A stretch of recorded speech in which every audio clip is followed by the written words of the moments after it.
Hello everyone, welcome to break time classes. इस video में हम पीसीएस मंत्रा की बुक का जो 10 पेपर है उसका दूसरा वाला टेस्ट सॉल्व करेंगे यूपी पीसीएस के लिए।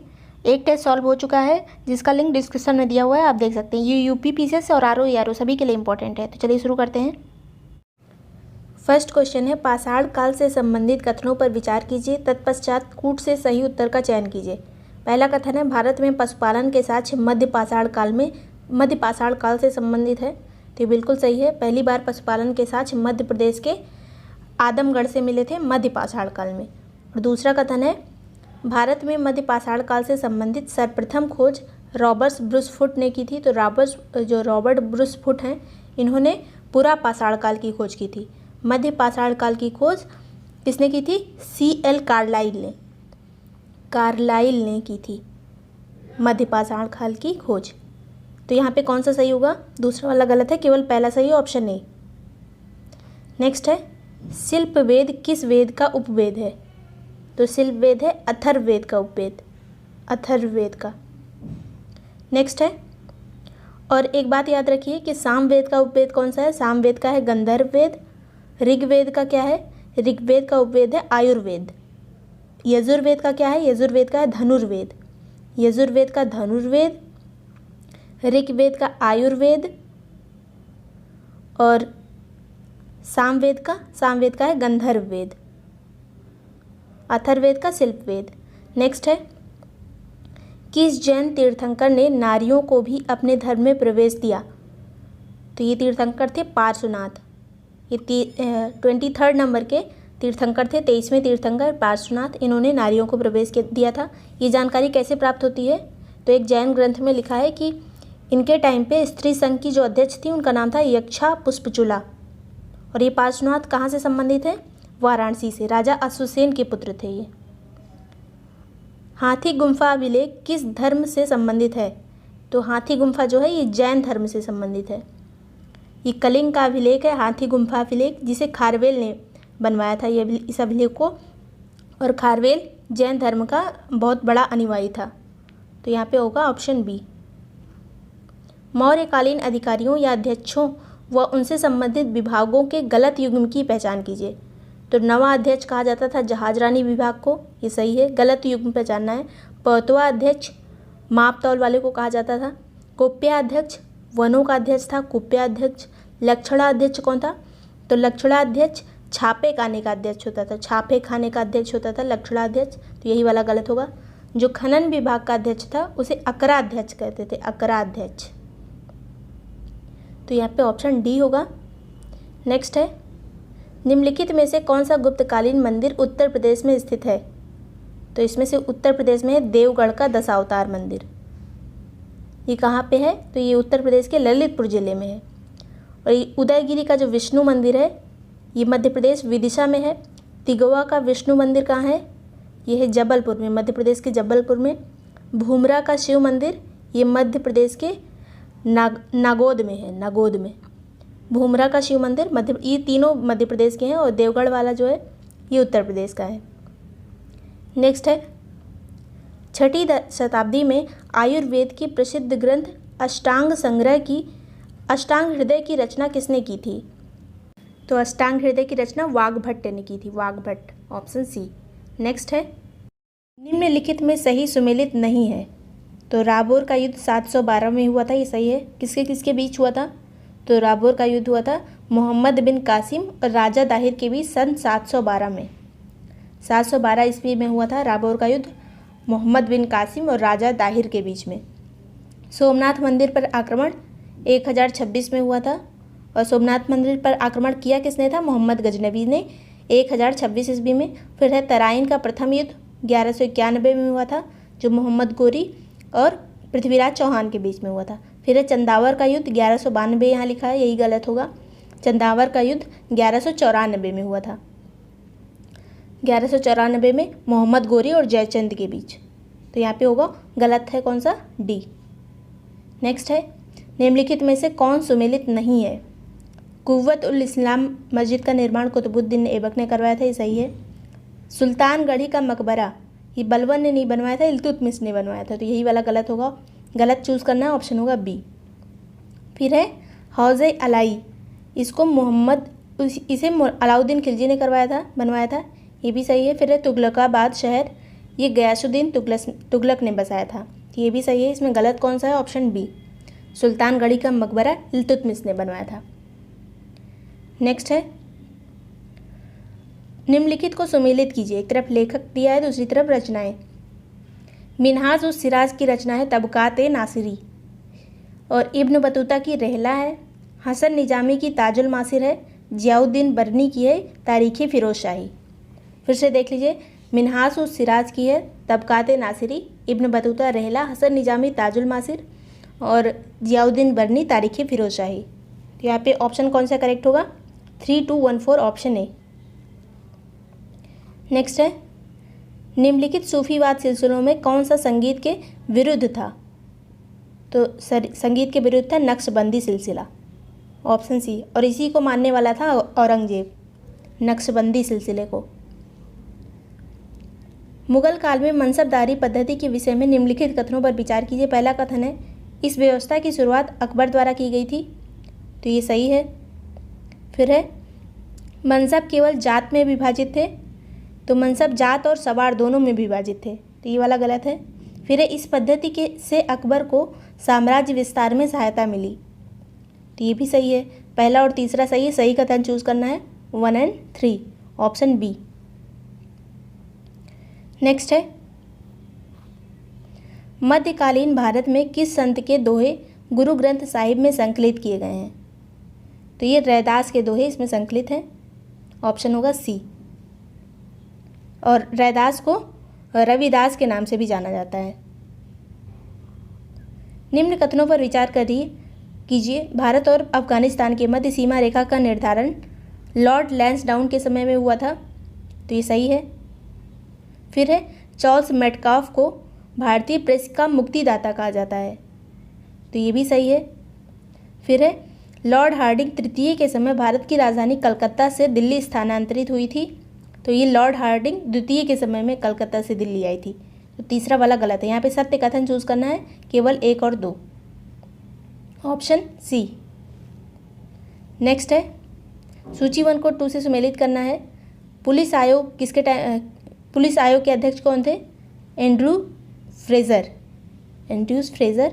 सिंचाई आयोग कॉलिन स्टॉक। पुलिस आयोग एंड्रू फ्रेजर, सिंचाई आयोग कॉलिन स्टॉक। विश्वविद्यालय आयोग टॉमस रैले। रेलवे आयोग टॉमस रॉबर्टसन।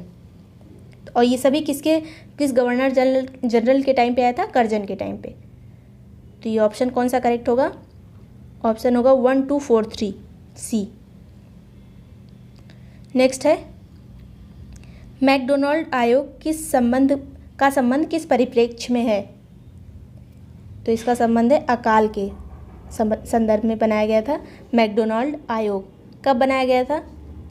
तो इसने अपनी रिपोर्ट 1901 में सौंपी थी, और ये भी कर्जन के टाइम पे बना था। नेक्स्ट है, निम्नलिखित को सुमेलित कीजिए। एक तरफ सूची 1 दी है, दूसरी तरफ 2। प्रार्थना समाज से संबंधित कौन था? MG रानाडे, महादेव गोविंद रानाडे। फिर आदि ब्रह्म समाज से संबंधित थे केशव चंद्र सेन। साधारण ब्रह्म समाज से विश्वनाथ शास्त्री। मानव धर्म सभा से मंचाराम। तो यहाँ पे ऑप्शन कौन सा करेक्ट होगा? 2, 4, 3, 1, ऑप्शन सी। नेक्स्ट है, तेभागा आंदोलन हुआ था, तेभागा कहाँ हुआ था? ये हुआ था बंगाल में, ऑप्शन बी, 1946 में। और इसमें बटाईदार की मांग थी कि भूमि का जो किराया है वो आधे हिस्से से घटा के 1/3 कर दिया जाए। 1946 में आया था तेभागा आंदोलन। अखिल भारतीय किसान सभा के पहले अध्यक्ष कौन बने? तो ये थे सहजानंद सरस्वती, ऑप्शन सी। और ये कब बना था किसान आयोग, अखिल भारतीय किसान सभा? तो ये बना था 1936 में। नेक्स्ट है, और पहला सम्मेलन इसका कहाँ हुआ था अखिल भारतीय किसान सभा का? लखनऊ में। अध्यक्ष कौन थे? सहजानंद सरस्वती। और इसमें महासचिव थे, महासचिव कौन थे? NG रंगा। महासचिव अगर पूछा जाए तो NG रंगा, अध्यक्ष थे सहजानंद सरस्वती। नेक्स्ट है, निम्नलिखित में कौन सुमेलित है? बंग भंग आंदोलन कब हुआ था? तो ये 1905 में हुआ था, यहाँ पे 6 लिखा है, तो ये गलत है। होम रूल आंदोलन ये 1916 में हुआ था, ये भी गलत है। लाहौर षड्यंत्र केस ये हुआ था 8 अप्रैल 1929 को, या 28 लिखा है तो ये भी गलत है।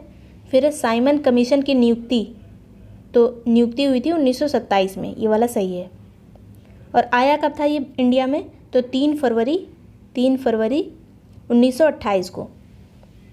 नेक्स्ट है गांधी इरविन समझौते में किस आंदोलन को रोकने का प्रावधान था, तो इसमें प्रावधान किया गया था सविनय अवज्ञा आंदोलन को रोकने का।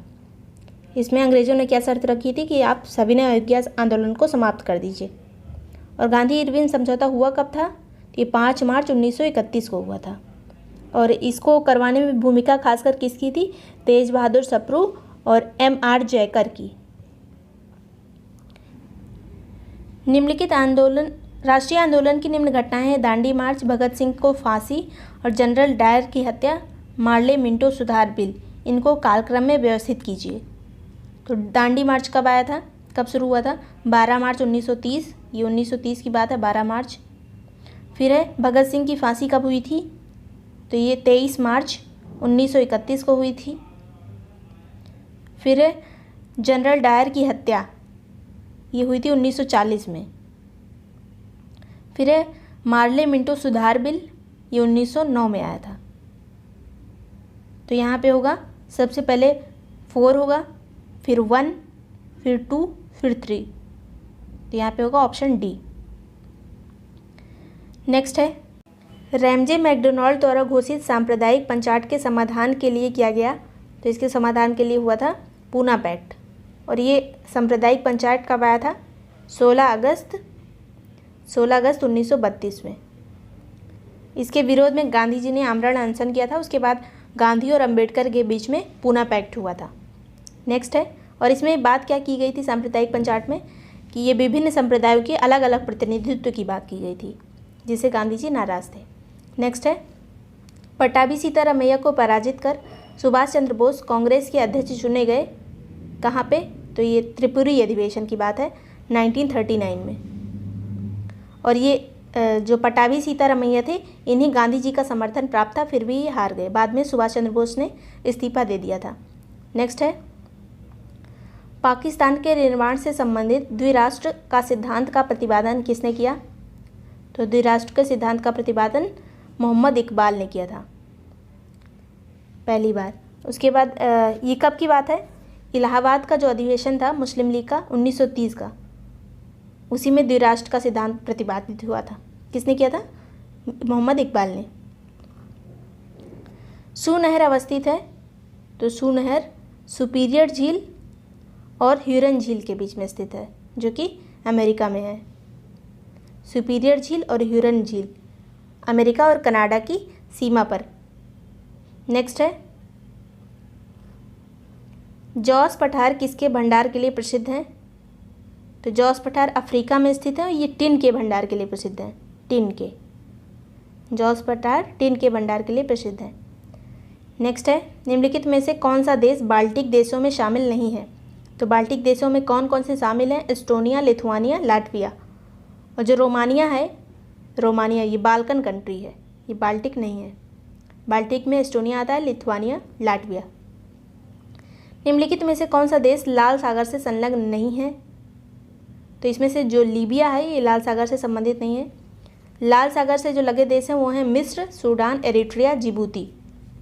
तो यहाँ पे मिस्र, सूडान, एरिट्रिया ये तीनों हैं लाल सागर से संलग्न, लीबिया नहीं है।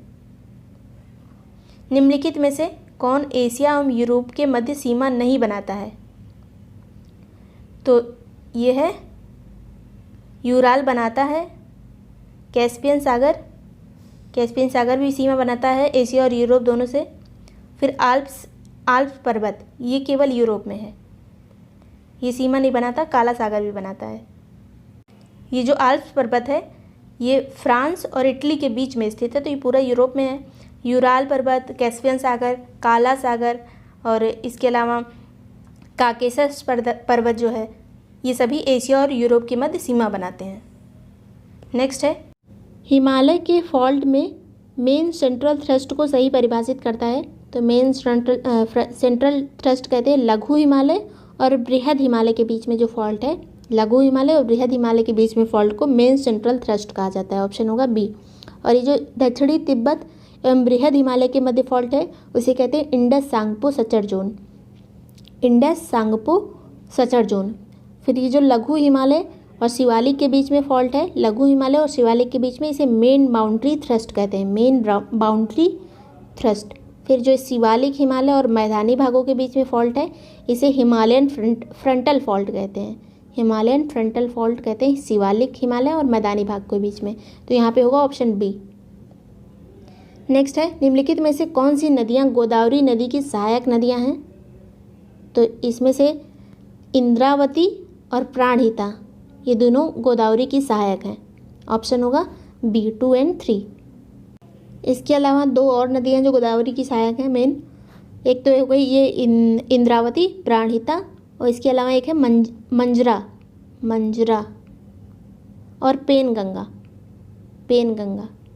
नेक्स्ट है, निम्नलिखित को सुमेलित कीजिए। बन्नी चारागाह कहाँ स्थित है? बन्नी चारागाह है गुजरात में। बग्याल चारागाह ये उत्तराखंड में है। खज्जियार चारागाह हिमाचल प्रदेश में। पहलगाम चारागाह जम्मू कश्मीर में है। तो यहाँ पे ऑप्शन कौन सा करेक्ट होगा? 3142 ऑप्शन ए। नेक्स्ट है, गंगा नदी की लंबाई के अनुसार राज्यों में प्रवाह घटता हुआ क्रम क्या है? प्रवाह का घटता क्रम क्या है? तो सबसे ज़्यादा इसकी लंबाई है उत्तर प्रदेश में, फिर है पश्चिम बंगाल, फिर बिहार, फिर उत्तराखंड। तो ऑप्शन होगा सी। नेक्स्ट है, निम्नलिखित में से कौन सी भारतीय नदी पश्चिम की ओर प्रवाहित नहीं होती है? पश्चिम की ओर यानी अरब सागर की ओर।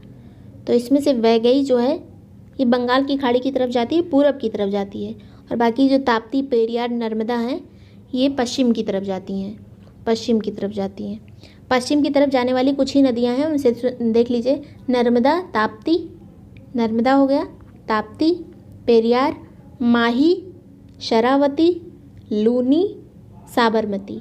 माही, शरावती, लूनी, साबरमती, ताप्ती, पेरियार, नर्मदा। तो यहाँ पे हो गया ऑप्शन बी। नेक्स्ट है, निम्नलिखित में से किसकी नेट प्राथमिक उत्पादकता सर्वाधिक है? तो ये है उष्णकटिबंधीय वर्षावन की नेट प्राथमिक उत्पादकता सर्वाधिक है, क्योंकि यहाँ पे ज़्यादा वनस्पतियाँ पाई जाती हैं, ज़्यादा जीव जंतु पाए जाते हैं।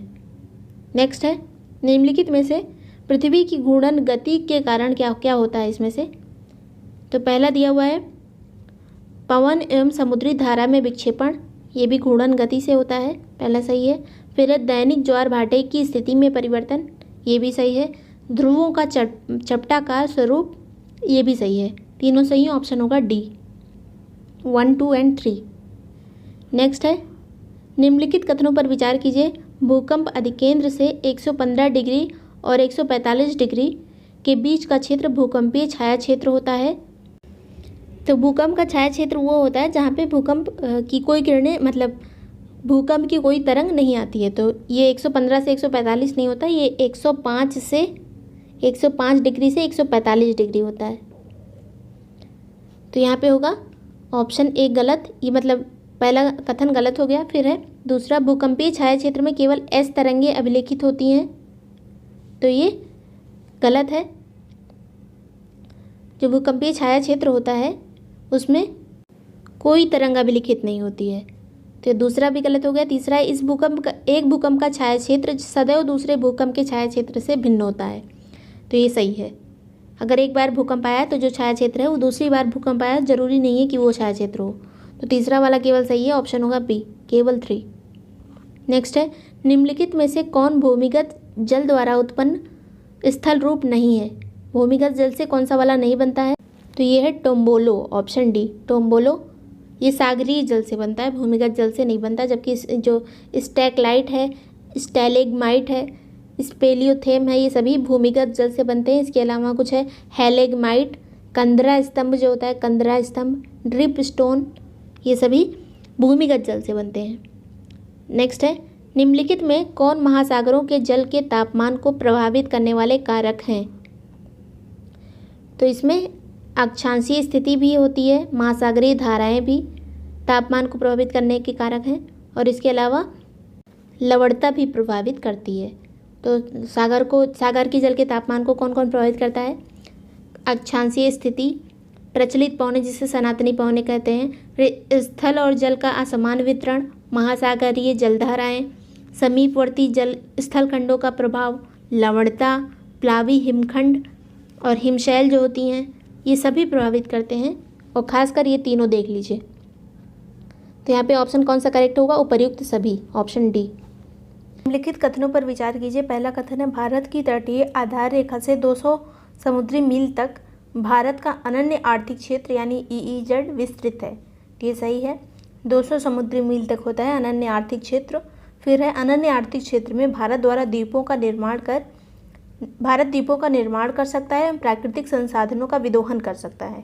तो ये भी सही है। 200 नॉटिकल मील तक ये अपने द्वीपों का निर्माण कर सकता है और प्राकृतिक संसाधनों का विदोहन कर सकता है। तो सत्य कथन कौन सा है इसमें? सी, 1 और 2 दोनों। नेक्स्ट है निम्नलिखित में से रबी की फसल है। तो इसमें से रबी की फसल कौन सी है? मसूर, ऑप्शन ए। रबी की फसल कौन कौन सी होती है? गेहूँ, जौ, चना, मटर, सरसों, मसूर और आलू, ये सभी रबी की फसलें हैं। इसके अलावा जो तिल, कपास, सोयाबीन है ये खरीफ की फसलें हैं। खरीफ में और कौन कौन सी आती है? चावल आता है मेन, फिर है ज्वार, बाजरा, मक्का, तिल तो है ही, मूंगफली, सोयाबीन, कपास, रागी, मूंग की दाल होती है, तूर की दाल मतलब जो अरहर की दाल होती है, उड़द की दाल, कपास, ये सभी खरीफ में आते हैं। तो यहाँ पे होगा मसूर, रबी की दाल। नेक्स्ट है निम्नलिखित कथनों पर विचार कीजिए। पहला कथन है बांगर नवीन जलोढ़ निक्षेप होते हैं जो उपजाऊ होते हैं। तो ये गलत है। बांगर जो होते हैं ये नवीन जलोढ़ निक्षेप नहीं होते, ये पुराने जलोढ़ निक्षेप होते हैं। यहाँ पे अब बाढ़ नहीं आती है। दूसरा कथन है खादर प्राचीन जलोढ़ निक्षेप होते हैं जो कम उपजाऊ होते हैं और इन्हें रेह या कल्लर भी कहा जाता है। तो ये दूसरा वाला भी गलत है। खादर जो होते हैं ये इनमें अभी बाढ़ आ रही होती है, हमेशा बाढ़ आती है। तो ये प्राचीन नहीं, ये नवीन होते हैं और ये अधिक उपजाऊ होते हैं। और ये जो रे और कलर लिखा है, रे और कलर बांगर को बोलते हैं, खादर को नहीं। तो यहाँ पे दोनों कथन सही विकल्प का चुनाव करना है, सही विकल्प का। तो यहाँ पे दोनों असत्य होंगे, 1 और 2 दोनों असत्य हैं, ऑप्शन डी। साल, सागौन, शीशम एवं चंदन किस प्रकार के वनों की प्राकृतिक वनस्पति हैं? तो ये हैं उष्णकटिबंधीय मानसूनी वनों की उत्पत्ति। और इसमें कौन कौन से वृक्ष आते हैं? साल, सागौन, शीशम, चंदन, आम, महुआ, ये सभी उष्णकटिबंधीय मानसूनी वन की प्राकृतिक वनस्पति हैं। नेक्स्ट है भारत की जलीय एवं समुद्री सीमा से लगे देशों की संख्या कितनी है? तो ये है 7। जलीय और समुद्री सीमा से लगे देशों की संख्या पूछी गई है। कौन कौन से हैं ये? पाकिस्तान, मालदीव, श्रीलंका, बांग्लादेश से भी सीमा है जलीय वाली, बांग्लादेश, म्यांमार, थाईलैंड, इंडोनेशिया। तो यहाँ पे हो गए 7 देश। कौशल भारत मिशन के संबंध में निम्नलिखित कथनों पर विचार कीजिए। तो कौशल भारत मिशन की शुरुआत वर्ष 2014 में की गई थी, ये वाला गलत है। इसकी कौशल भारत मिशन की शुरुआत 15 जुलाई सन 2015 में की गई थी, 15 जुलाई सन 2015। अगला कथन क्या है देखते हैं। इस कार्यक्रम का उद्देश्य वर्ष 2022 तक 40 करोड़ से अधिक के युवाओं को प्रशिक्षण प्रदान करना था। तो यहाँ पे ये वाला सत्य है। 2022 तक 40 करोड़ से अधिक युवाओं को कौशल प्रशिक्षण प्रदान करने का लक्ष्य रखा गया है और इसकी शुरुआत 15 जुलाई 2015 को की गई थी। तो इसमें सत्य कौन सा है? केवल 2। नेक्स्ट है उपकर यानी सेस और अधिभार सरचार्ज के संबंध में कौन सा ऐसे कथन सत्य है? पहला कथन है उपकर किसी विशिष्ट उद्देश्य के लिए आरोपित किए जाते हैं, वही अधिभार करों पर आरोपित कर यानी टैक्स ऑन टैक्स की प्रकृति वाले होते हैं, जिनके लिए उद्देश्य निर्धारित करने की आवश्यकता नहीं होती। तो ये बिल्कुल सही है, उपकर विशिष्ट उद्देश्य के लिए लगाए जाते हैं। और दूसरा देखते हैं उपकर तथा अधिभार स्थायी प्रकृति के होते हैं। तो ये गलत है, उपकर और अधिभार दोनों अस्थायी प्रकृति के होते हैं। फिर तीसरा है इनसे प्राप्त आय को केंद्र को राज्य सरकारों के साथ साझा करने की आवश्यकता नहीं होती है। तो ये बिल्कुल सही है, इसे केंद्र राज्य सरकारों के साथ साझा करने की आवश्यकता नहीं होती है। तो पहला और तीसरा सही है, दूसरा वाला गलत है। ऑप्शन कौन सा करेक्ट होगा? सी। नेक्स्ट है हाल ही में प्रत्यक्ष कर व्यवस्था में सुधार हेतु प्रारंभ पारदर्शी कराधान, ईमानदार का सम्मान प्लेटफॉर्म में कौन सा ऐसे प्रावधान शामिल हैं? तो इसमें से फेसलेस मूल्यांकन शामिल है, फेसलेस कराधान शामिल है, कराधान चार्टर शामिल है, तीनों शामिल है। तो यहाँ पे होगा ऑप्शन डी 1, 2, 3। नेक्स्ट है जीएसटी प्रणाली में लागू ई वे बिल व्यवस्था के अंतर्गत कितनी दूरी तथा मूल्य की वस्तुओं के लिए ई वे बिल रखना अनिवार्य है? तो ये 10 किलोमीटर एवं 50,000 रुपये तक के लिए जीएसटी का ई वे बिल रखना अनिवार्य है। यानी अगर 10 किलोमीटर से अधिक दूरी तय करनी हो या फिर जो बिक्री का दूरी तक बिक्री करनी हो या फिर 50,000 रुपये से अधिक मूल्य का माल ले जाना हो तो उसके लिए ई वे बिल रखना अनिवार्य होगा। भारतीय वित्तीय प्रणाली में वर्ष 2018 में लागू ई सुधार एजेंडा किस क्षेत्र से संबंधित है? तो ई संबंधित है बैंकिंग सुधार प्रणाली से, बैंकिंग प्रणाली से। इसमें बैंकिंग को सुगम और स्मार्ट बनाना इसमें लक्ष्य रखा गया है। और एक ई सुधार सूचकांक भी जारी किया जाता है। जो सार्वजनिक क्षेत्र के बैंक हैं उनके प्रदर्शन कैसे हैं इनको मापने के लिए ई सुधार सूचकांक भी जारी किया जाता है। और अगस्त 2021 में अभी चौथी रिपोर्ट आई है इसकी, ईज 4.0। तो ये बैंकिंग सुधार से संबंधित है। नेक्स्ट है हाल ही में न्यूनतम समर्थन मूल्य योजना में कितने नए लघु वन उत्पाद सम्मिलित किए गए हैं? तो ये है 14 नए वन उत्पाद सम्मिलित किए गए हैं। नेक्स्ट है हाल ही में घोषित मेट्रो लाइट और मेट्रोनिया सार्वजनिक परिवहन प्रणालियों के बारे में क्या सत्य है? तो पहला है इसकी घोषणा केंद्रीय बजट 2021-22 में की गई, ये सही है। फिर है यह मेट्रो रेल प्रणाली का आधुनिकतम रूप है, ये भी सही है। इनका संचालन सिर्फ स्मार्ट शहरों में किया जाएगा, तो ये गलत है। इनका संचालन आसपास के शहरों में किया जाएगा, जो बड़े शहरों के आसपास शहर होते हैं उनमें भी समान अनुभव, सुविधा और अच्छी मेट्रो प्रणाली उपलब्ध हो सके, इसकी व्यवस्था की जाएगी। तो यहाँ पे केवल पहला दूसरा सही है, तीसरा वाला गलत है, ऑप्शन होगा ए। नेक्स्ट है राष्ट्रीय कृषि बाजार यानी ई नाम प्रणाली का क्रियान्वयन किस संस्था के द्वारा किया जाता है? तो ये है लघु कृषक कृषि व्यापार संघ। लघु कृषक कृषि व्यापार संघ के द्वारा किया जाता है। Small farmers agri business consortium, जिसे कहते हैं SFAC। और इनाम क्या है? तो इनाम का प्रारंभ हुआ था अप्रैल 2016 में और ये बाजार प्रदान करता है सभी किसानों को। कब शुरू हुआ था? 2016 में। नेक्स्ट है निम्नलिखित में से कौन सा सुमेलित नहीं है? पंचवर्षीय योजना और मॉडल। फिर है ये पाँचवा किस पे आधारित था? तो ये DP धर मॉडल पर आधारित थी, 5वीं पंचवर्षीय योजना। 8वीं जॉन W मुलर मॉडल पे आधारित थी।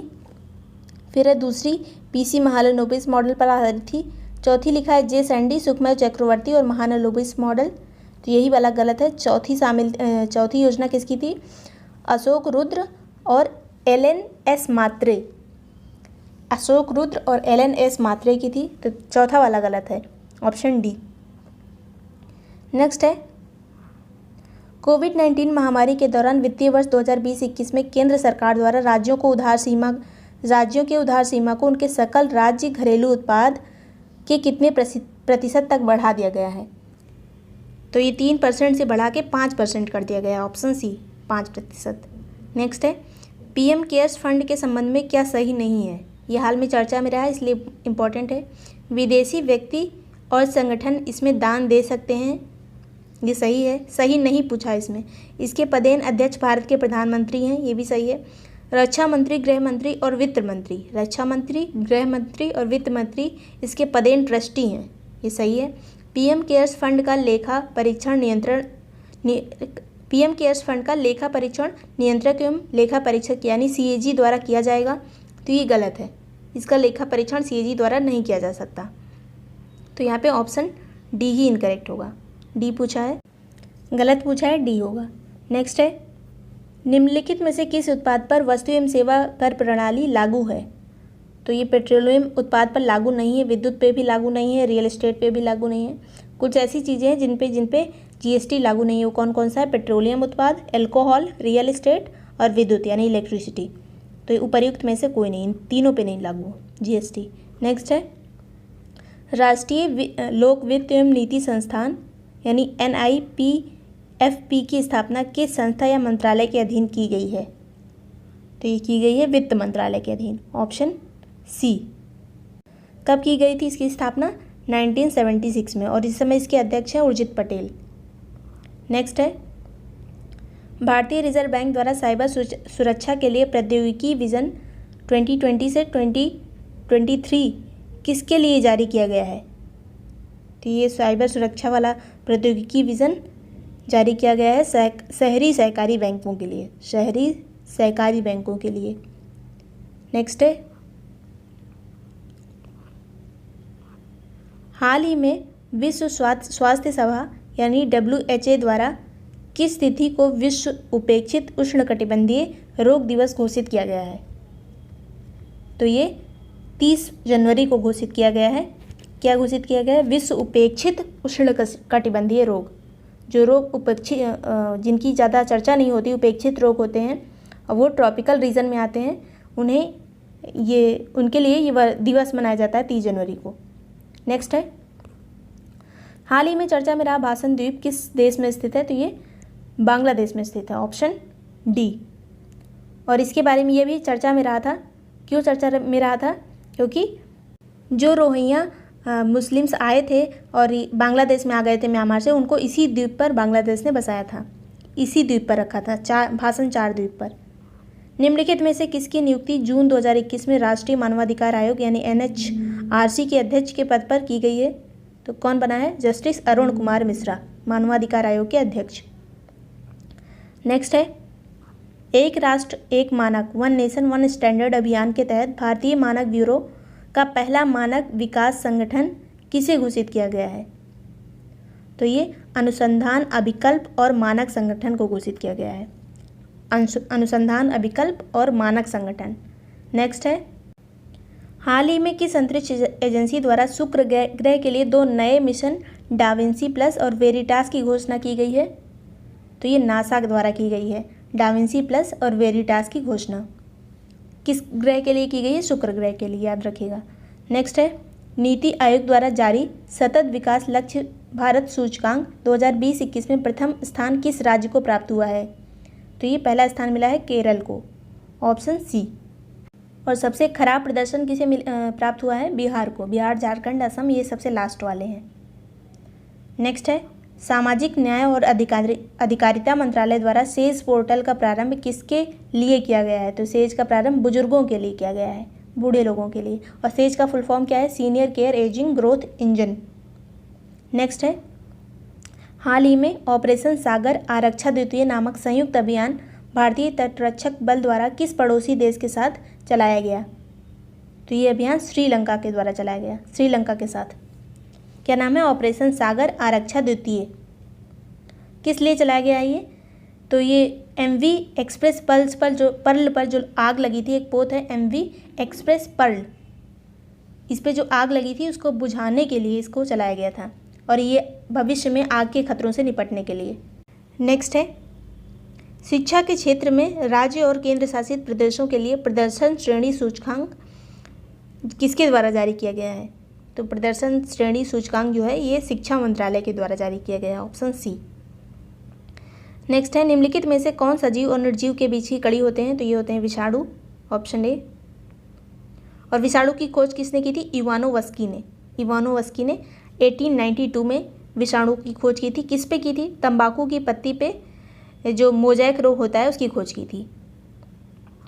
निम्न पर विचार करें। नाइट्रोमोनास ये है रसायन संश्लेषी जीवाणु, ये सही है। फिर है राइजोबियम, ये सहजीवी जीवाणु है, ये भी सही है। फिर आता है लैक्टोबैसिलस, इसमें लिखा है ये प्रकाश संश्लेषी जीवाणु है, तो ये गलत है। लैक्टोबैसिलस मृतोपजीवी जीवाणु है और ये मृत अवशेष से भोजन प्राप्त करता है, इसलिए इसे मृतोपजीवी कहते हैं, लैक्टोबैसिलस। तो तीसरा वाला गलत है, पहला दूसरा सही है, ऑप्शन होगा ए। नेक्स्ट है, द्रवों के मिश्रण में उपस्थित घटकों को अलग करने के लिए किस विधि का प्रयोग किया जाता है? तो ये है आसवन विधि। इसमें जो द्रव होते हैं उनके मिश्रण को जो क्वथनांक के अंतर के आधार पर गर्म किया जाता है, तो जो अशुद्धियाँ होती हैं वो निकल जाती हैं, तो यह है आसवन विधि। नेक्स्ट है, सबका क्वथनांक अलग अलग होता है, इसलिए अशुद्धियाँ निकल जाती हैं। जल की कठोरता के लिए निम्नलिखित में से कौन सा तत्व उत्तरदायी है? तो इसके लिए कैल्शियम और मैग्नीशियम के जो बाइकार्बोनेट्स होते हैं वो उत्तरदायी होते हैं, कैल्शियम मैग्नीशियम के बाइकार्बोनेट्स। नेक्स्ट है एथेनॉइक अम्ल के संदर्भ में निम्नलिखित कथनों पर विचार कीजिए। पहला है इसे सामान्यतः एसिटिक एसिड कहा जाता है, ये सही है पहला वाला। फिर है दूसरा, इसका जल के साथ 5 से 8% विलयन सिरका कहलाता है, तो ये भी सही है। और जिसका उपयोग अचार परिरक्षक के रूप में होता है, तो सिरका का यूज़ होता है अचार में। शुद्ध एसिटिक एसिड को इसके गलनांक के कारण ग्लेशियल एसिटिक एसिड भी कहते हैं, तो ये भी सही है। तीनों सही है, ऑप्शन होगा डी, 1, 2 और 3। निम्नलिखित कथनों पर विचार कीजिए। पहला कथन है अम्ल धातु से अभिक्रिया करके हाइड्रोजन गैस निर्मुक्त करते हैं, तो पहला सही है, अम्ल धातु से क्रिया करके हाइड्रोजन बनाते हैं। फिर है अच्छे व प्रबल अम्ल विद्युत के कुचालक होते हैं, तो ये गलत है। अच्छे और प्रबल अम्ल जो होते हैं वो विद्युत के सुचालक होते हैं, कुचालक नहीं होते, तो सत्य केवल 1। नेक्स्ट है ध्वनि की श्रव्यता के परिसर के संदर्भ में निम्नलिखित कथनों पर विचार कीजिए। पहला कथन है 5 वर्ष से कम आयु के बच्चे पराश्रव्य ध्वनियों को सुन सकते हैं, तो ये गलत है। फिर है दूसरा वाला, व्हेल तथा हाथी अवश्रव्य जबकि डॉल्फिन और चमगादड़ पराश्रव्य ध्वनियाँ उत्पन्न करने में सक्षम है। तो जो मनुष्य होता है वो 20 हर्ट्ज से 20,000 हर्ट्ज तक की ध्वनियों को सुन सकता है। इनसे ज़्यादा की जो होती हैं उन्हें पराश्रव्य कहते हैं, और इनसे कम की जो होती हैं उन्हें अवश्रव्य कहते हैं। तो मनुष्य 20 से 20,000 तक की ही सुन सकता है। व्हेल और हाथी इससे कम की ध्वनियों को उत्पन्न करने में सक्षम है, और डॉल्फिन और चमगादड़ पराश्रव्य ध्वनियाँ उत्पन्न करने में सक्षम है, तो ये सही है। सामान्य मनुष्य के लिए ध्वनि की श्रव्यता का परिसर लगभग 20 हर्ट्ज से 20,000 हर्ट्ज तक होता है, तो ये सही है। तीनों सही है यहाँ पर। ऑप्शन कौन सा होगा? डी। नेक्स्ट है निम्नलिखित में से कौन एक क्षेत्र की जैव विविधता के लिए खतरा हो सकता है? तो ग्लोबल वार्मिंग हो सकता है, निवास स्थान का विखंडन भी हो सकता है, विदेशी प्रजातियों का आक्रमण भी खतरा है, तो ये तीनों है। शाकाहार को बढ़ावा देना जैव विविधता के लिए खतरा नहीं हो सकता, तो पहला और दूसरा तीसरा सही है। ऑप्शन कौन सा होगा? ए। नेक्स्ट है लिथोट्रिप्सी क्या है? तो लिथोट्रिप्सी गुर्दे की पथरी को किरणों द्वारा तोड़ना, इसे कहते हैं लिथोट्रिप्सी। गुर्दे की पथरी को किरणों द्वारा तोड़ा जाता है, और ये अल्ट्रासाउंड की तरह होता है। इसमें अल्ट्रासाउंड का यूज़ किया जाता है, उच्च आवृत्ति की ध्वनि तरंगे, और इसमें जो गुर्दे की पथरी होती है वो टूट कर निकल जाती है शरीर से। नेक्स्ट है माइकोबैक्टीरियम इंडिकस प्रणाली वैक्सीन निम्नलिखित में से किस रोग से संबंधित है? तो ये संबंधित है कुष्ठ रोग से, ऑप्शन ए। और ये किसने बनाया है? तो national institute of immunology, national institute of immunology द्वारा इसे बनाया गया है। फंजाई कवक जगत के संदर्भ में निम्नलिखित कथनों पर विचार कीजिए। पहला है इस कथन के जीव मृत जीवी होते हैं, तो ये सही है पहला वाला। फिर है इस जगत की कुछ प्रजातियां साइनोबैक्टीरिया के साथ सहजीवी संबंध दर्शाती हैं, ये बिल्कुल सही है।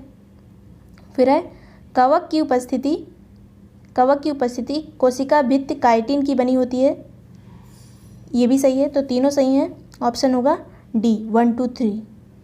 कवक की उपस्थिति कोशिका भित्ति काइटिन से बनी होती है, याद रखिएगा। निम्नलिखित में से कौन से वर्बिब्रेटा यानी कशेरुकी फाइलम के हिस्से हैं? तो वर्बिब्रेटा को 5 भाग में डिवाइड किया गया है, मत्स्य, सरीसृप, स्तनपायी, पक्षी और जल स्थलचर जो होते हैं, तो ये सभी हैं। इसमें सही कथन का चूज़ करना है, ऑप्शन होगा डी 1, 2, 3, 4, 5। पूर्ण पाचक रस का स्रावण शरीर में कौन सा अंग करता है? तो ये है अग्नाशय, ऑप्शन ए। अग्नाशय जो है ये एंजाइम और हार्मोन दोनों का स्रावण करता है, और ये वसा, प्रोटीन, कार्बोहाइड्रेट तीनों को पचाता है, इसलिए इसे पूर्ण पाचक रस कहा जाता है। नेक्स्ट है गलसुआ रोग जो एक विषाणु जनित रोग है, यह किस अंग को प्रभावित करता है? तो गलसुआ पैरोटिड ग्रंथि को प्रभावित करता है, पैरोटिड ग्रंथि, और ये पैरोटिड ग्रंथि एक तरह की लार ग्रंथि है। नेक्स्ट है सूची 1 को 2 से सुमेलित कीजिए तथा नीचे दी गई कूट की सहायता से सही उत्तर चुनिए। पोरीफेरा, इसे स्पंज भी कहते हैं। सीलेंट्रेटा हाइड्रा है। और प्लेंटी हेलमिंथीज ये है फीता कृमि यानी टेप वॉर्म। फिर है निमेटोडा है गोल कृमि यानी राउंड वॉर्म। निमेटोडा गोल कृमि। पोलीफ्रेरा स्पंज। सीलेंट्रेटा क्या है? हाइड्रा। यहाँ पे होगा ऑप्शन बी 4312। निम्नलिखित में से कौन सा ऐसे कथन सत्य नहीं है? पहला है त्वचा उपकलीय ऊतक से बनी होती है, ये सही है।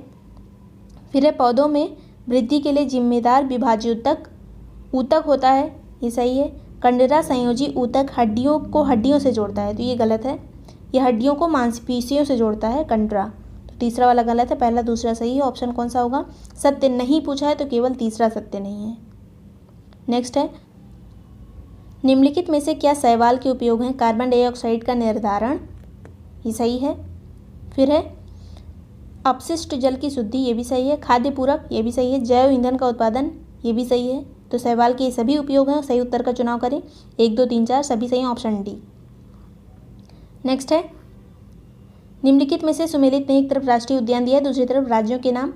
बांदीपुर राष्ट्रीय उद्यान कर्नाटक में है, सही है। फिर है सरिस्का राष्ट्रीय उद्यान राजस्थान में है। संजय गांधी राष्ट्रीय उद्यान ये महाराष्ट्र में है, मध्य प्रदेश में नहीं है, तो गलत यही होगा, ऑप्शन होगा सी। भद्रा वन्यजीव अभयारण्य कर्नाटक में है। निम्नलिखित कथनों पर विचार कीजिए। पहला कथन है 2013 में ग्रीन क्लाइमेट फंड का मुख्यालय सोंगडो को बनाया गया है, तो ये सही है। सोंगडो कहाँ है? सोंगडो है दक्षिण कोरिया में, ग्रीन क्लाइमेट फंड का मुख्यालय। दूसरा है ग्रीन क्लाइमेट फंड की स्थापना, वास्तविक स्थापना दोहा सम्मेलन 2012 द्वारा की गई थी, तो ये वाला गलत है। ये इसकी स्थापना की गई थी डरबन सम्मेलन 2011 में। डरबन सम्मेलन 2011 में ग्रीन क्लाइमेट फंड की वास्तविक स्थापना की गई थी। दूसरा वाला गलत है। सही कौन सा है? केवल एक। नेक्स्ट है निम्नलिखित कथनों पर विचार कीजिए। पहला कथन है दोहा सम्मेलन में क्योटो प्रोटोकॉल से संबंधित में संशोधन द्वारा नाइट्रोजन ट्राइफ्लोराइड को हरित गैस के रूप में क्योटो प्रोटोकॉल की एनेक्स ए गैसों में शामिल किया गया, तो ये सही है पहला वाला। फिर है दूसरा UNREDD कार्यक्रम सीधे तौर पर रेड REDD प्लस तंत्र से जुड़ा हुआ है, ये भी सही है।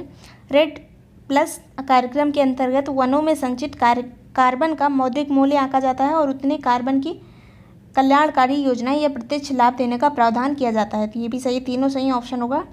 कौन से सही है? तीनों, 1 2 3। नेक्स्ट है निम्नलिखित कथनों पर विचार कीजिए। इकोटोन एक अस्थानांतर क्षेत्र है यानी ट्रांजिशन जोन है, जहां दो प्राणी समुदाय मिलते हैं और एकीकृत होते हैं, तो ये सही है। फिर है दूसरा इकोटोन हमेशा चौड़ा क्षेत्र होता है, तो ऐसा ज़रूरी तो नहीं कि हमेशा चौड़ा हो, पतला भी हो सकता है, तो दूसरा वाला गलत है। फिर है इकोक्लाइन एक पारितंत्र से दूसरे पारितंत्र में क्रमिक स्थापन है और दोनों के बीच कोई स्पष्ट सीमा नहीं होती है, तो ये भी सही है। जहाँ पे दो पारितंत्र जुड़ते हैं बीच का जो जोन होता है उसे कहते हैं इकोटोन, तो ये होगा ऑप्शन सी 1 और 3। प्रवाल भित्तियों की वृद्धि के लिए निम्नलिखित में से कौन सी आवश्यक दशाएं हैं?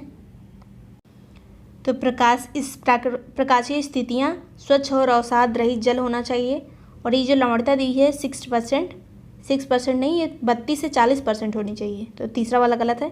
फिर है उष्णकटिबंधीय समुद्री जल जिसका तापमान 20 से 21 सेंटीग्रेड तक हो, ये सही है। पहला दूसरा चौथा सही है, ऑप्शन होगा ए। नेक्स्ट है ओजोन परत के संदर्भ में निम्नलिखित कथनों पर विचार कीजिए। पहला कथन है ओजोन परत आवरण का क्षरण अभी सिर्फ उत्तरी और दक्षिणी ध्रुव के ऊपर हो रहा है, तो ये गलत है। इसका क्षरण अब सिर्फ उत्तरी दक्षिणी ध्रुव पे नहीं, पूरे समूचे जो ताप कटिबंध है उसमें हो रहा है। फिर है ओजोन परत का क्षरण ओजोन गैस की वायुमंडलीय गैसों से रासायनिक क्रिया के फलस्वरूप ऑक्सीजन में बदलने से होता है, तो ये सही है, दूसरा वाला सही है। फिर है ओजोन का निर्माण सौर प्रकाश की अवरक्त किरणों के ऑक्सीजन अणुओं की अभिक्रिया से होता है, ये गलत है, तीसरा वाला गलत है। फिर है पराबैंगनी किरणों और ओजोन की अभिक्रिया द्वारा ओजोन का प्राकृतिक विघटन होता है, ये सही है। दूसरा और चौथा सही है सिर्फ, ऑप्शन होगा बी। नेक्स्ट है निम्नलिखित में से कौन जैव समुदाय की स्थिरता की विशेषता है? तो पहला है उत्पादकता में वर्ष दर वर्ष स्थिरता, उत्पादकता में वर्ष दर वर्ष स्थिरता, ये सही है। फिर है समय समय पर आने वाली बाधाओं के लिए प्रतिरोधकता या लचीलापन, ये भी सही है। विदेशी प्रजातियों के आक्रमण का प्रतिरोध, ये भी सही है। ऑप्शन होगा डी 1, 2, 3। क्लोरोफ्लोरोकार्बन यानी CFC के संबंध में निम्नलिखित कथनों पर विचार कीजिए। पहला कथन है क्लोरोफ्लोरोकार्बन यानी CFC सर्वाधिक क्षमता वाला और सबसे प्रमुख ओजोन विघटनकारी है, ये सही है। CFC का उपयोग रेफ्रिजरेटर, एयर कंडीशनर आदि में प्रणोदक के रूप में होता है, तो ये गलत है। प्रशीतक के रूप में इसका यूज़ होता है, कूलेंट के रूप में। प्रणोदक के रूप में जो यूज़ होता है वो एरोसॉल स्प्रे का होता है, तो दूसरा वाला गलत है। फिर इसका व्यापारिक नाम फ्रेऑन है, इसका व्यापारिक नाम फ्रेऑन है, ये सही है। फिर CFC के साथ हैलोन, HCFCs, CH3Br और NOx मतलब नाइट्रोजन के जो ऑक्साइड होते हैं आदि मॉन्ट्रियल प्रोटोकॉल द्वारा नियंत्रित किए जा रहे हैं, तो ये भी सही है। इसमें केवल दूसरा वाला गलत था, जिसमें था कि CFC का यूज़ प्रणोदक के रूप में होता है, यही गलत था। तो ऑप्शन होगा, इसमें गलत चूज़ करना है। निम्नलिखित में से उपयुक्त में से कौन सा सही नहीं है, तो केवल दूसरा सही नहीं है, बाकी सब सही है। नेक्स्ट है प्रोबायोटिक शब्द किसके लिए प्रयोग किया जाता है, तो ये सजीव सूक्ष्मजीवी खाद्य संपूरक होते हैं प्रोबायोटिक, ऑप्शन डी। और ये जो प्रोबायोटिक होते हैं सूक्ष्मजीव, ये हमारी आंतों में मौजूद होते हैं प्राकृतिक रूप से, और इसके अलावा दही दूध आदि में भी ये मिलते हैं। फिर है पारिस्थितिकी के संदर्भ में निम्नलिखित में से कौन सा ऐसे पिरामिड उल्टा या उल्टे नहीं हो सकते हैं, तो जो ऊर्जा का पिरामिड होता है यही उल्टा नहीं हो सकता, हमेशा सीधा होता है। संख्या का पिरामिड भी उल्टा हो सकता है, जैव का पिरामिड भी उल्टा हो सकता है, तो केवल 3 इसमें सही होगा, ऊर्जा का पिरामिड। नेक्स्ट है धान की जल प्लावित फसलों में नाइट्रोजन स्थिरीकरण करने वाला साइनोबैक्टीरिया है। साइनोबैक्टीरिया क्या है, तो ये जो नॉस्टॉक और ओलोसीरा साइनोबैक्टीरिया हैं, यही धान के खेत में नाइट्रोजन का स्थिरीकरण करते हैं, तो होगा 3 और 4, ऑप्शन डी।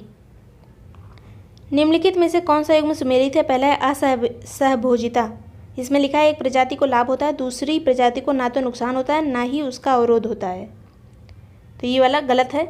असहभोजिता में क्या होता है, 2 जातियाँ होती हैं जिनमें से एक ही प्रभावित होती है, दूसरी अप्रभावित रहती है, मतलब एक का नुकसान होता है और दूसरा अप्रभावित रहती है। दूसरा है परभक्षण। परभक्षण क्या होता है, तो इसमें है एक प्रजाति को लाभ होता है जबकि दूसरी प्रजाति का नुकसान और संदमन होता है, तो यही वाला सही है। फिर है परजीविता, दोनों प्रजातियों को प्रतिकूल रूप से प्रभावित करती है, तो परजीविता क्या होता है, इसमें एक जाति जो होती है वो फ़ायदे में रहती है, दूसरी वाली का नुकसान होता है, तो ये भी गलत है।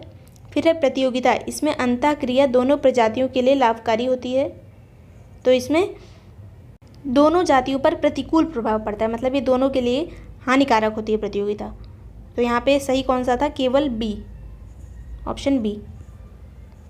नेक्स्ट है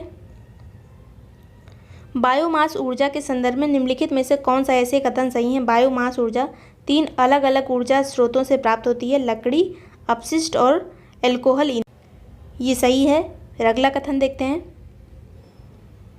जीवाश्म ईंधन की उत्पत्ति प्राचीन बायोमास से होती है लेकिन उन्हें बायोमास नहीं माना जाता है, तो ये सही है, क्योंकि जो बायोमास होता है, जीवाश्म ईंधन होता है, उसमें कार्बन की मात्रा आ जाती है और फिर वो वायुमंडल में कार्बन डाइऑक्साइड बढ़ाती है अगर उसको जलाया जाता है, तो ये वाला सही है। फिर केवल पादप पदार्थ को ही बायोमास माना जाता है, तो ये गलत है, ये क्योंकि पादप पदार्थ और जैविक पदार्थ जो होते हैं सभी को बायोमास माना जाता है, तो यहाँ पे ऑप्शन कौन सा करेक्ट होगा, 1 और 2, ऑप्शन ए। नेक्स्ट है निम्नलिखित में से कौन सा प्रदूषक अपने हानिकारक प्रभाव से संबंध में सुमेलित नहीं है, तो सल्फर यौगिक जो है ये अम्ल वर्षा करवाते हैं। नाइट्रोजन यौगिक, इसमें लिखा है क्लोरोसिस, ये गलत है। क्लोरोसिस तब होता है जब पत्तियों को अपनी ज़रूरत के लिए आवश्यक क्लोरोफिल के संश्लेषण के लिए आवश्यक पोषक तत्व नहीं प्राप्त होते, तब उन्हें कहते हैं क्लोरोसिस, मतलब उन्हें पत्तियों को आवश्यक क्लोरोफिल नहीं मिल रहा है, तो इस कंडीशन को क्लोरोसिस कहते हैं। फिर है हाइड्रोकार्बन, तो दूसरा वाला यहाँ पे गलत है। हाइड्रोकार्बन, इससे कैंसर होता है। एसपीएम ये कम दृश्यता होती है इससे। तो कौन सा सुमेलित नहीं है? केवल बी, ऑप्शन बी। नेक्स्ट है, पेट्रोलियम किसका जटिल मिश्रण होता है? तो पेट्रोलियम जो है वो हाइड्रोकार्बन का मिश्रण होता है जिसमें प्रोपेन और ब्यूटेन होते हैं, प्रोपेन और ब्यूटेन, ऑप्शन ए। नेक्स्ट है, निम्नलिखित में से कौन सही सुमेलित नहीं है?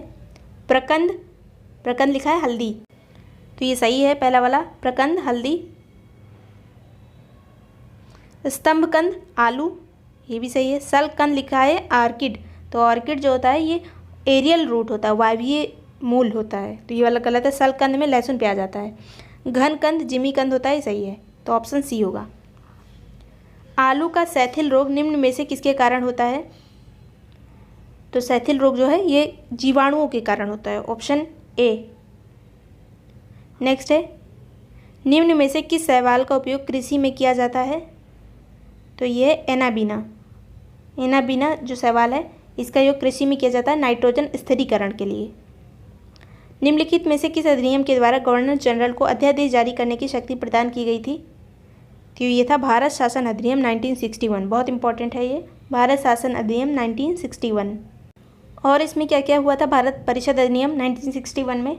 तो भारतीयों को शासन में भागीदारी कराने का इसमें प्रयत्न किया गया था, और इसके अलावा 5वें सदस्य के रूप में एक विधि वेत्ता का होना अनिवार्य हो गया था। और लॉर्ड कैनिंग ने एक विभागीय प्रणाली की शुरुआत की थी 1861 से। फिर है, और क्या हुआ था इसमें? जो केंद्रीकरण होता है उसकी जगह विकेंद्रीकरण की नीति आई थी, मतलब केंद्रीकरण नहीं, जो डाइवर्सिफाई नीति थी वो यहाँ पे आई थी, तो ऑप्शन होगा डी।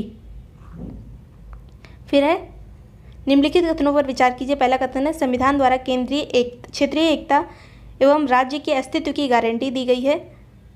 तो ये गलत है, क्योंकि संसद जो है, संविधान में ऐसा लिखा है कि संसद को ये अधिकार प्राप्त है कि वो राज्य को बना सके या उसमें परिवर्तन कर सके या नाम बदल सके, तो पहला वाला गलत है। फिर है, बिना राज्यों की अनुमति के संसद किसी राज्य की सीमा में परिवर्तन नहीं कर सकती है, तो ये भी गलत है, संसद जब चाहे नाम में परिवर्तन कर सकती है। तो पहला दूसरा दोनों गलत है, ऑप्शन होगा, ऑप्शन कौन सा करेक्ट है? ना तो एक ना दो, ऑप्शन डी।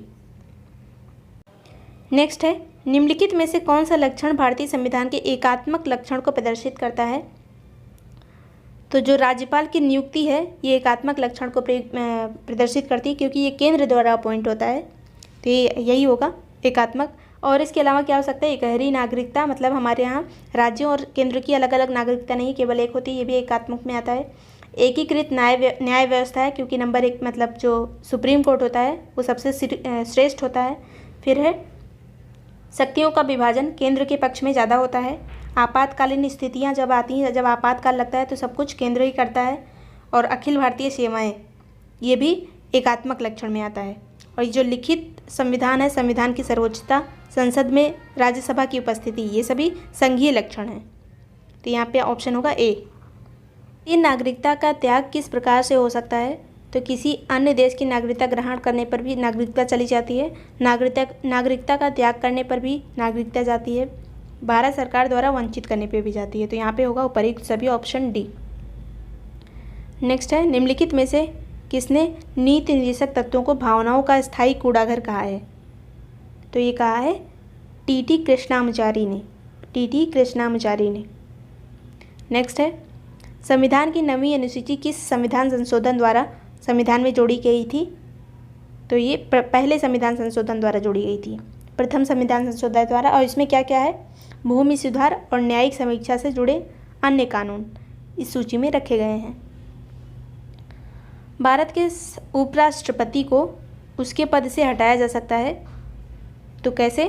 केवल राज्यसभा में प्रस्ताव पारित करके, क्योंकि जो उपराष्ट्रपति होता है ये राज्यसभा का सभापति भी होता है, तो इसे राज्यसभा में ही इसका प्रस्ताव लाया जाता है, ऑप्शन होगा बी। नेक्स्ट है, निम्न में से किसके द्वारा भारत में महान्यायवादी के पद का सृजन किया गया है? तो महान्यायवादी पद का सृजन संविधान द्वारा ही किया गया है। कौन से अनुच्छेद में है? 76। निम्नलिखित में से कौन सुमेलित नहीं है? अनुच्छेद 153। अनुच्छेद 153 है राज्यपाल का कार्यालय। राज्यपाल का कार्यालय किसमें? 153 में ही सही है। अनुच्छेद 156 में है राज्यपाल की पदावधि, ये भी सही है। अनुच्छेद 154 में है राज्यपाल का कार्यकारी प्राधिकार। फिर 155 में क्या है, तो इसमें है राज्यपाल की नियुक्ति। इसमें राज्यपाल को हटाना नहीं है, नियुक्ति है, ऑप्शन होगा डी। इनकरेक्ट पूछा था, डी होगा। नेक्स्ट है, निम्नलिखित कथनों पर विचार कीजिए। पहला कथन है प्राक्कलन समिति को लघु लोकसभा कहा जाता है। ये सही है, क्योंकि प्राक्कलन समिति में सभी सदस्य लोकसभा के होते हैं, 30 सदस्य होते हैं, सभी लोकसभा के होते हैं, इसलिए इसे लघु लोकसभा कहा जाता है। फिर है इसके सदस्य का चुनाव आनुपातिक प्रतिनिधित्व पद्धति द्वारा एकल संक्रमणीय मत द्वारा किया जाता है। तो ये भी सही है, लेकिन कथन जो है, ये कारण जो है कथन की व्याख्या नहीं करता, इसलिए ऑप्शन होगा बी। नेक्स्ट है, लोकसभा के अध्यक्ष के संबंध में निम्न में से कौन सा एक सत्य नहीं है। पहला है भारतीय संसदीय समूह के पदेन सभापति के रूप में कार्य करता है, तो ये सही है। फिर दूसरा है लोकसभा विघटित होते ही उसका पद स्वतः रिक्त हो जाता है, ये गलत है। जब तक दूसरी लोकसभा नहीं बन जाती है उसकी पहली बैठक तक ये बना रहता है लोकसभा का अध्यक्ष। फिर है यह दल बदल उपबंधों के आधार पर किसी सदस्य की निरर्हता के प्रश्न का निवारण करता है, ये सही है। वह किसी संकल्प पर पहली बार मत नहीं देता, किंतु मत बराबर होने की स्थिति में मत दे सकता है, तो ये भी सही है। ऑप्शन बी यहाँ पे होगा इनकरेक्ट। किसी विधेयक को धन विधेयक कहा जा सकता है यदि उसमें निहित है किसी कर का अधिरोपण, वित्साधन, विनियमन, तो ये सही है। फिर है केंद्र सरकार द्वारा लिए गए ऋण का विनियमन, ये भी सही है। फिर है भारत की संचित निधि से धन का विनियोग, ये भी सही है। उपरोक्त सभी होगा ऑप्शन डी। निम्नलिखित में से कौन सी एक व्यवस्था संसदीय शासन से संबंधित नहीं है। तो नाम मात्र की कार्यपालिका भी इसी से संबंधित है, सामूहिक उत्तरदायित्व भी है, गोपनीयता का सिद्धांत भी है, जो शक्तियों का स्पष्ट विभाजन है ये इससे संबंधित नहीं है, तो ऑप्शन होगा डी। क्योंकि संसदीय शासन में जो कार्यपालिका होती है वो विधायिका का ही अंग होती है और दोनों साथ साथ काम करते हैं। नेक्स्ट है, निम्न कथनों पर विचार कीजिए। पहला कथन है राष्ट्रीय आपातकाल के समय राष्ट्रपति किसी भी विषय पर राज्यों को निर्देशित कर सकता है, तो ये सही होगा। फिर है राष्ट्रपति शासन की स्थिति में राज्य की कार्य शक्तियाँ राष्ट्रपति ग्रहण कर सकता है, ये सही है। फिर है वित्तीय आपात की स्थिति में राष्ट्रपति किसी राज्य में कार्यरत कर्मचारी के वेतन में कटौती का आदेश दे सकता है, ये भी सही है। तीनों सही, ऑप्शन होगा डी 1, 2, 3। नेक्स्ट है, निम्न कथनों पर विचार कीजिए। पहला कथन है 1 जनवरी 2015 को नीति आयोग ने योजना आयोग का स्थान ले लिया, सही है। सभी राज्यों के मुख्यमंत्री नीति आयोग की अधिशासी परिषद में शामिल होते हैं, सही है। फिर है नीति आयोग एक गैर संवैधानिक संस्था है, ये भी सही है, ये संविधान में इसका उल्लेख नहीं है, तो ये होगा डी 1, 2, 3। फिर गलत कथन का चुनाव कीजिए। पहला कथन है अब तक कुल 3 बार अनुच्छेद 368 में संशोधन किया गया है, यथा 7वें, 24वें, 42वें संविधान संशोधन द्वारा, तो ये सही है, पहला वाला सही है। फिर है सर्वप्रथम सर्वोच्च न्यायालय ने गोलकनाथ बनाम पंजाब सरकार वाद में संसद की संविधान संशोधन की शक्ति को सीमित किया था, तो ये भी सही है। फिर है 69 में संशोधन द्वारा दिल्ली को एनसीआर का दर्जा दिया गया है, सही है। संविधान संशोधन विधेयक को संसद में प्रस्तुत करने हेतु राष्ट्रपति की पूर्व सहमति की आवश्यकता होती है, ये गलत है। संविधान संशोधन विधेयक को प्रस्तुत करने से पहले राष्ट्रपति की पूर्व सहमति की आवश्यकता नहीं होती है और इसे किसी भी सदन में लाया जा सकता है, चाहे वो लोकसभा हो या राज्यसभा।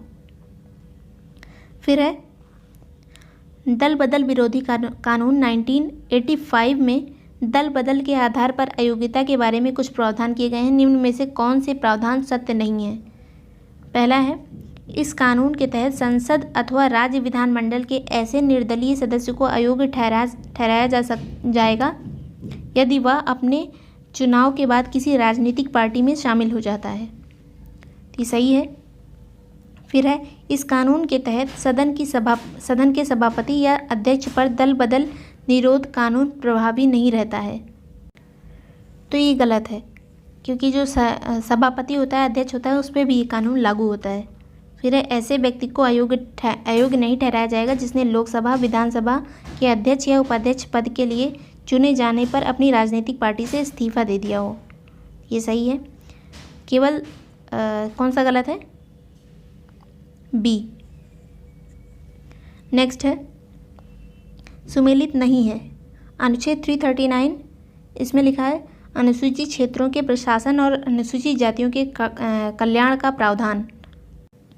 ये सही है। फिर है अनुच्छेद 340 ये पिछड़ा वर्ग आयोग से संबंधित है।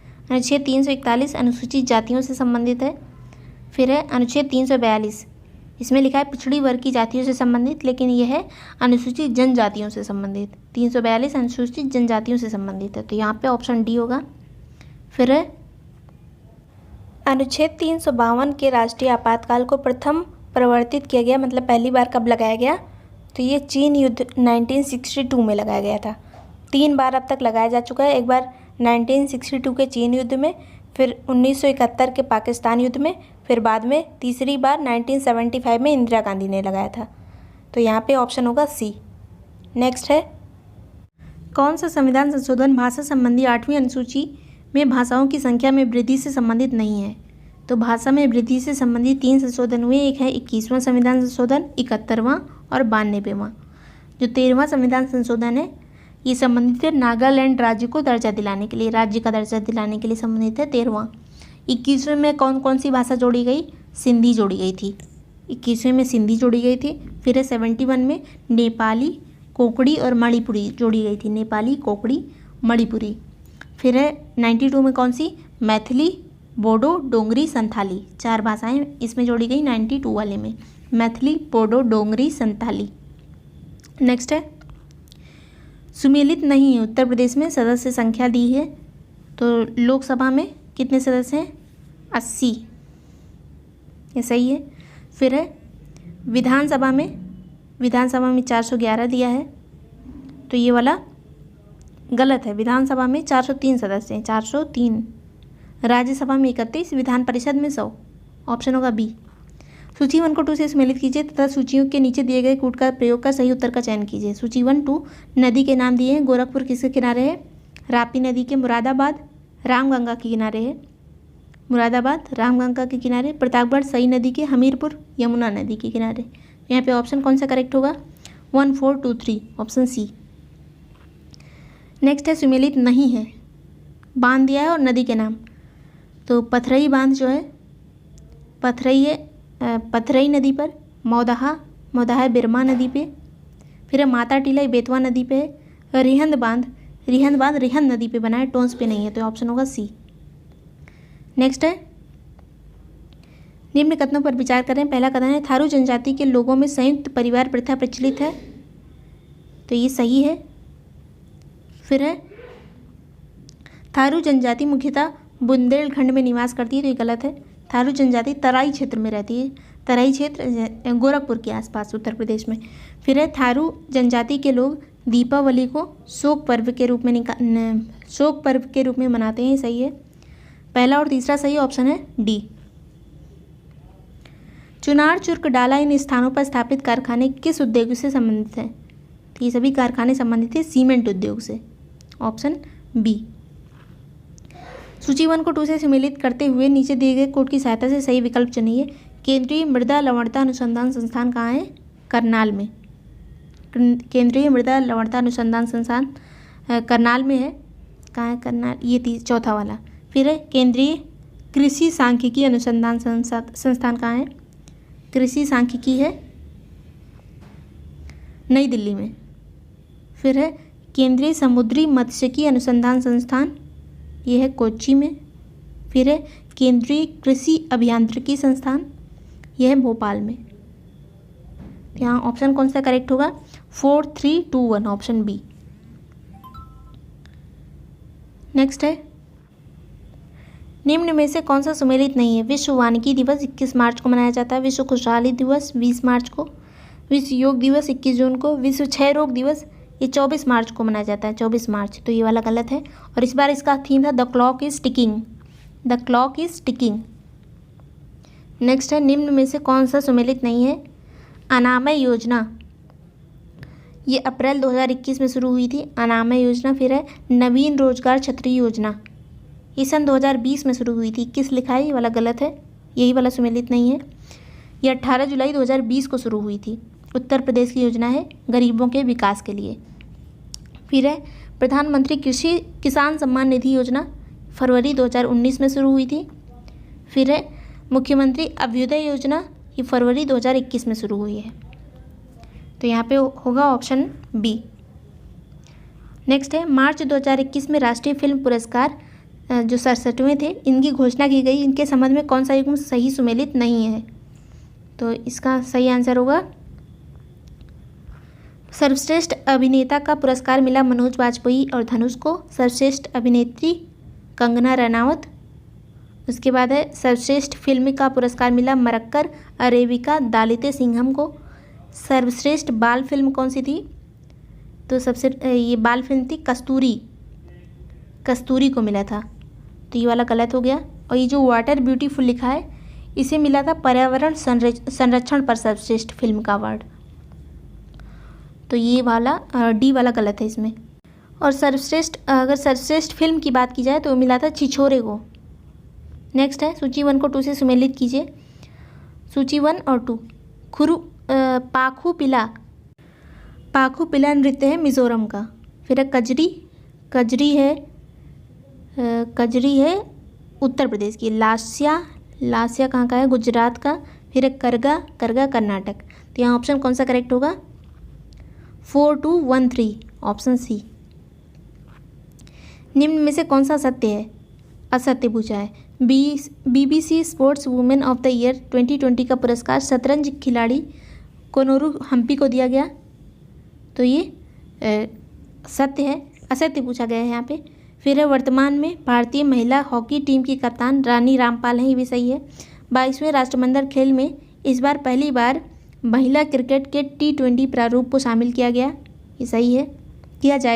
ये सही है। फिर है 22वें राष्ट्रमंडल खेल का आयोजन कनाडा के शहर मॉन्ट्रियल में होगा, ये गलत है। इसका जो ये खेल हो कहाँ पे होगा? बर्मिंघम में, तो ये ऑप्शन डी होगा यहाँ पे।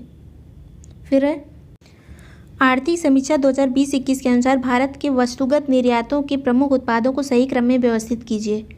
तो निर्यात के बारे में पूछा। सबसे ज़्यादा निर्यात पेट्रोलियम उत्पाद का हुआ है, फिर औषधि फार्मुलेशन का, फिर मोती और बहुमूल्य पत्थर, और फिर लोहा और इस्पात। यहाँ पे होगा ऑप्शन डी। निर्यात की बात की जा रही, एक्सपोर्ट की।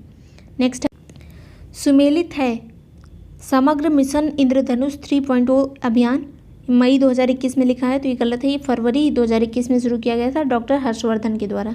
फिर है सही दिशा अभियान, ये लिखा है जनवरी 2021, ये शुरू हुआ मार्च 2021 में, और इसमें UNDP और आइकिया फाउंडेशन ने मिलकर शुरू किया था। ग्रामीण भारत में रहने वाली महिलाओं के उद्यम से संबंधित ये अभियान है सही दिशा। फिर है सांस अभियान, ये मध्य प्रदेश का है, और ये निमोनिया से संबंधित रोग के उन्मूलन में इस अभियान को शुरू किया गया है। फिर है, और ये शुरुआत इसकी कब हुई थी? तो शुरुआत हुई थी फरवरी 2021 में, तो ये गलत है। फिर है किसान कल्याण मिशन, ये जनवरी 2021 में शुरू हुआ, तो ये ऑप्शन डी करेक्ट होगा। केवल ये चौथा वाला सही है, ऑप्शन डी किसान कल्याण मिशन जनवरी 2021।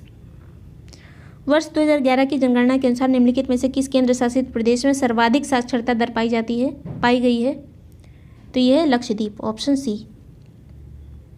नेक्स्ट है जनगणना 2011 के अनुसार जनसंख्या की दृष्टि से उत्तर प्रदेश के निम्न जिलों का उपयुक्त अवरोही क्रम क्या है? तो सबसे ज़्यादा जनसंख्या है इलाहाबाद में, फिर मुरादाबाद, फिर गाजियाबाद, फिर लखनऊ, ऑप्शन डी। फरवरी 2021 में PSLV C51 द्वारा लॉन्च उपग्रहों की कुल संख्या कितनी है? तो ये है 19। इसमें से एक था अमेजोनियम जो कि ब्राज़ील का था, और 18 अन्य उपग्रह थे, जिसमें से इसरो का कितना था? तो इसरो के थे 4 उपग्रह, और 14 NSIL के। नेक्स्ट है वर्ष 2011 की जनगणना के अनुसार सर्वाधिक शिशु लिंगानुपात वाला राज्य कौन सा है? अरुणाचल प्रदेश। आहार क्रांति अभियान के विषय में निम्नलिखित कथनों पर विचार कीजिए। इसका शुभारंभ अप्रैल 2021 में प्रधानमंत्री नरेंद्र मोदी द्वारा किया गया, तो ये गलत है। आहार अभियान का जो प्रारंभ है 14 अप्रैल 2021 को किया गया डॉक्टर हर्षवर्धन के द्वारा, और इसका थीम इस अभियान का उत्तम वाक्य सबको उचित आहार लिखा है इसमें, ये गलत है, ये भी गलत है। उत्तम आहार उत्तम विचार इसका अभियान का नाम था, जो इसका वाक्य था आदर्श वाक्य उत्तम आहार उत्तम विचार। तो दोनों गलत है, ऑप्शन होगा डी। अप्रैल 2021 में उत्तर प्रदेश का कौन से नगर निगम द्वारा पहला ग्रीन म्युनिसिपल बॉन्ड जारी किया गया है? तो ये गाजियाबाद के द्वारा जारी किया गया है, ऑप्शन सी। नेक्स्ट है केंद्रीय पंचायती राज मंत्रालय द्वारा किस प्रदेश को अप्रैल 2021 में ई पंचायत पुरस्कार 2021 से सम्मानित किया गया है? तो यह है उत्तर प्रदेश को। निम्नलिखित में से किस महिला पर्वतारोही ने अप्रैल 2021 में पर्वत चोटी माउंट अन्नपूर्णा का सफलतापूर्वक फतह हासिल की? तो ये इनका नाम है प्रियंका मोहिते। ये माउंट अन्नपूर्णा नेपाल में स्थित है। अप्रैल 2021 में नरेंद्र कोहली का निधन हो गया, वह किस क्षेत्र से जुड़े हुए थे? तो वो साहित्यकार थे और इन्हें आधुनिक तुलसीदास भी कहा जाता था। हाल ही में उत्तर प्रदेश के किस शहर को केंद्र सरकार द्वारा संचालित लाइट हाउस प्रोजेक्ट के अंतर्गत शामिल किया गया है? तो ये है लखनऊ, ऑप्शन बी। और इसमें कौन कौन से और शहर शामिल हैं? तो इंदौर शामिल है मध्य प्रदेश का, गुजरात का राजकोट, चेन्नई तमिलनाडु का, झारखंड का रांची, त्रिपुरा का अगरतला और उत्तर प्रदेश का लखनऊ। निम्न में से हाल ही में भारतीय राष्ट्रीय राजमार्ग घोषित अयोध्या के 84 कोसी परिक्रमा मार्ग द्वारा उत्तर प्रदेश के कितने ज़िले कवर किए जाएंगे? तो इसमें 5 ज़िले कवर होंगे। उत्तर प्रदेश के 5 ज़िले कौन कौन से? अयोध्या, अंबेडकर नगर और बाराबंकी, गोंडा, बस्ती। अयोध्या, अंबेडकर नगर, बाराबंकी, गोंडा, बस्ती। और इसकी लंबाई कितनी होगी? तो ये 275 किलोमीटर होगा। 275 किलोमीटर 4 लेन का होगा। और इस हाईवे का नाम क्या होगा? 227B, 227B। नेक्स्ट है प्राइम पी, अग्नि पी प्राइम मिसाइल के संबंध में क्या सत्य है? यह सतह से सतह पर मार करने वाली एक बैलिस्टिक मिसाइल है, सही है। फिर है इसमें असत्य पूछा गया है, ये वाला सही है। फिर है इसकी मारक क्षमता 1 से 2000 किलोमीटर तक है, ये भी सही है। तो ऑप्शन होगा कौन सा गलत है? उपर्युक्त में से कोई नहीं, ऑप्शन डी। नेक्स्ट है 75वें स्वतंत्रता दिवस 2021 के अवसर पर प्रधानमंत्री नरेंद्र मोदी ने कितनी नई वंदे भारत ट्रेन शुरू करने की घोषणा की थी?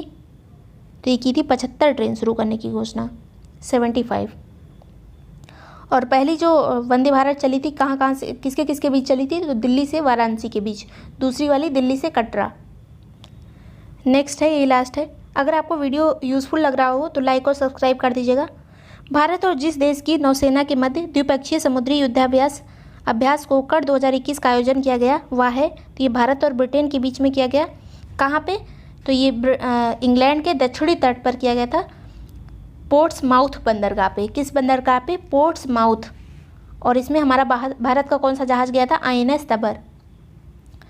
तो ये सभी क्वेश्चन इंपॉर्टेंट थे आने वाले किसी भी एग्जाम के लिए, UP PCS या RO। तो वीडियो को लाइक और सब्सक्राइब कर दीजिएगा। Thank you so much for watching break time classes.